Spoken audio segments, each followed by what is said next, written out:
Welcome back to the FTN NFL Draft Team Preview Series. I'm your host, Mike Randle, Chief Content Officer here at FTN. You can follow me on Twitter at RandleRand, and we continue our mission, and we are almost done, folks. 1 week away from the NFL Draft, which should be a national holiday, and today our bus stops in Philadelphia to talk about a phenomenal team, one of the best in the NFL, the Philadelphia Eagles. And I've talked to this gentleman before. He does an amazing job there for The Athletic. Wulf, follow him on Twitter, Bull_Wulf, WULF. He's a fantastic genius when it comes to Eagles. It's going to give us insight here. We have a lot of questions here, so we just got him for a few minutes. Excited to talk Philadelphia Eagles football. Bo, thanks for joining us. How you doing today? I'm good. Thanks for having me, Mike. That's a lot to live up to. A genius. Jeez. Well, Bo, you came on last summer. We talked about how this could be a special season for the Eagles, and it certainly was. So many questions answered. I remember asking, silly now, is Jalen Hurts really the starter? He's not only the starter, he's the highest paid player in NFL history. Just a special season in 2022 for Philadelphia, huh? Yeah, no doubt. And it is sort of funny to just think back to like where they were a year ago. And, the Eagles themselves weren't necessarily sold on Jalen Hurts. They were sort of flirting with the possibility of trying to trade for Russell Wilson or Deshaun Watson. They had these 2 first-round picks in 2023 that you pointed to as a possible path to getting a long-term quarterback. And then Jalen Hurts went out and, was one of the best players in the NFL. And so now the team is Jalen Hurts's. It is, certainly, and a solid nucleus here on offense, so I'm not going to bury the lead. Bo, the mock drafts are going crazy right now. First off, that pick, number 10 overall. Myself, I don't see Bijan Robinson going to Philadelphia. Nick Sirianni's been a person that's used multiple running backs. Yes, Miles Sanders no longer with the team. Solid running back for you, but there was always a rotation there. Who do you see going at number 10? I saw your recent article up yesterday. The Athletic talked about it. I just don't think it's running back yet. A lot of mocks think they could go for Robinson because he's such an elite talent in this draft. What say you?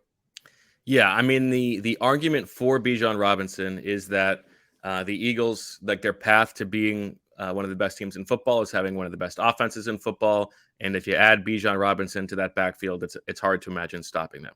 But having followed closely Howie Roseman for the past decade plus of his time in charge, I find it like I just don't think that he would ever draft a running back 10th overall. Mm-hmm. He knows that it's not the most important position. In the roster stage where they are now, having paid Jalen Hurts, where the margin for error is a little bit thinner, to use that draft capital on a position that they would say is one of the 2 least important on the team, along with linebacker, I just don't see it. And so to me, I sort of see 4 players who fit the kinds of things that they value and the positions that they value in the top 10. And, one of them is Will Anderson, which, he's not going to fall to 10, but I think Howie Roseman has shown a willingness and a preference for moving up in the first round. I think he views this as a chance to get a premium player, a tentpole pillar for the franchise that they're not going to have for a few years because he doesn't expect to pick this high again. And so I wouldn't be surprised if the draft fell a certain way where like Will Anderson is surprisingly on the board at 6 or something like that. I think Howie Roseman would be interested in moving up. Jalen Carter, if he is given a pass for them in terms of the character, then I think he would be a player that they would love to have on the roster. He fits a short-term, a long-term need, a position that they value, and obviously a very talented player. And I think if they do give him that go-ahead character-wise, then I think they'd be willing to move up for him a little bit. And then the other 2 guys who I think they'd love to stay at 10 and draft if they're still there, Paris Johnson, the offensive lineman from Ohio State. I think that he would be their number 1 offensive lineman on the board. He's sort of a perfect fit for them because he's got that left tackle experience, but also that right guard experience. And so a team that right now has their starting 5 set in theory, but has lots of guys with injury concerns, and they don't have a lot of great backups right now. Their top backup, Jack Driscoll, is set to be a free agent next offseason. Paris Johnson would have a path to playing probably next year if there were no injuries, but this is a team that knows that like one of the things that has gotten them down seasons in the past has been offensive line injuries, and I think they'd love to protect against that.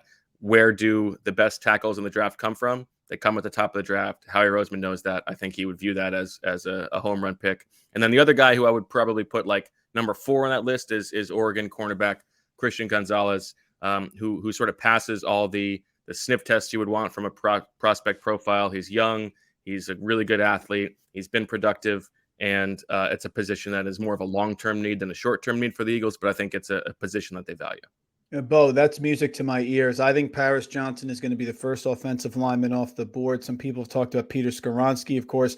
I think that would make a lot of sense. You fortify the line just in case there's injuries. You protect the player who you just invested in. And in a running back room here, unless you tell me differently, I mean, they have Rashaad Penny, who came in, certainly talented running back. I believe I've heard positive things about Trey Sermon from Sirianni. I don't know if he's just saying that, but they have a stable of running backs here that I think they could go through the season with. No? I think they do need to add a running back, maybe in the middle rounds. Okay. And even if it's not the middle rounds, right now they've only got 5 picks. I think they're going to try to add more picks, but maybe they'll be the team who gives out a really big bonus for an undrafted running back. But I think they know that, Rashaad Penny has never made it through a full season. I think anything they get from him, they're viewing as sort of found money. Kenny Gainwell was really good in the playoffs last year, but I don't think you want him as the bell cow. The Trey Sermon love from Nick Sirianni, it's true. He said that, but it's like, if you really loved him so much, he would have been active, down the stretch, right? Like you gotta listen to what they do or watch what they do as opposed to listen to what they say. So I wouldn't be surprised if they use like a third round pick on a running back.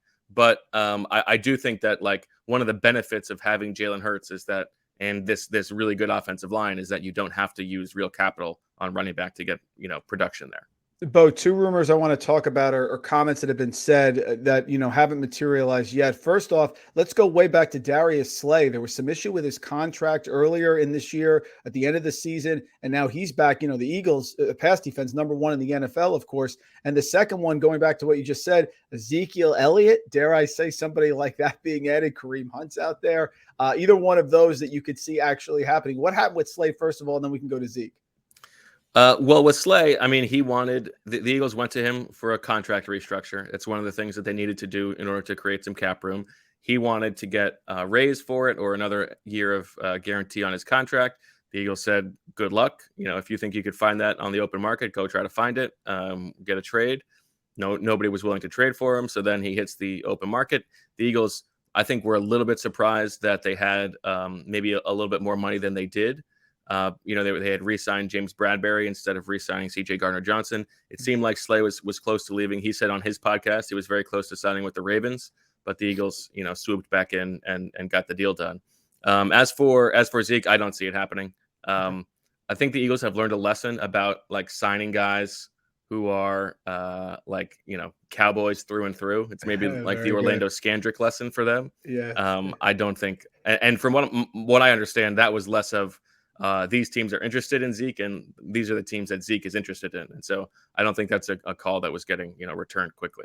You mentioned about possibly a trade here because they have a limited amount of picks. Is there a defensive focus you see later in the draft, defensive line, anything? We talked about linebacker. You said, where do you see those later picks? You talked about a trade, which I think would be interesting because they have, just Howie's done a great job. They have a second first-round pick, I believe, at number 30 overall that they could use as a chess piece.